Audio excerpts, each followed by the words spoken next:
Одан шықтық. Біраз болып қалып еді, негізі тренировка істемей келіп, қолдың бәрі дірілдеп, кішкене шығып қалыппыз. Қайтадан формаға кіріп жатырмық. Жуынып алдық. Біз қайтамыз дейді. Достар, тренировкадан шығып, Айдаға звондасам, Айдаға мүлдем көңіл күйі жоқ, кездескенге де зауық болмады. Пайымдамаңыздар, біз екеуміз ұрысқан жоқпыз, екеумізде барлығы дұрыс.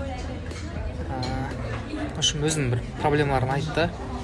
Сонымен жарайды деп, бүгін мазалаған жоқпын. Сонымен өзім келіп тамақтанайын деп. Тамақтанып отқан жайым бар. Маған азғана жеу керек. Бізден мохито ішіп отырмыз. Я дома. Деп жеттік. Шаршап тұрмын, ұйықтаймыз қазір.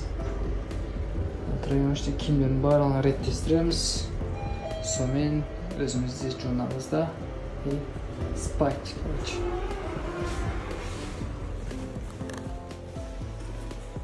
Қайырлы күн барлықтарыңызға. Адам құсап үйден тамақ ішіп отырмыз. Нұрлепке. Қолымнан Нұрлепке. Көп рахмет. Көп болды тамақ ішпей келді үйден. Мұнда қарындастарым отыр. Привет. Солай, бүгінгі күндеріңізге сәттілік, күндеріңіз сәтті өтсін. 14:30-да эфир жіберіп алмаңыздар. Қазір эфирге қарай жол тартам.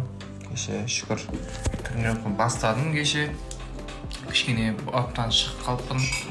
Аллағыңызды қайтадан крем бабыма. Сол, давайте.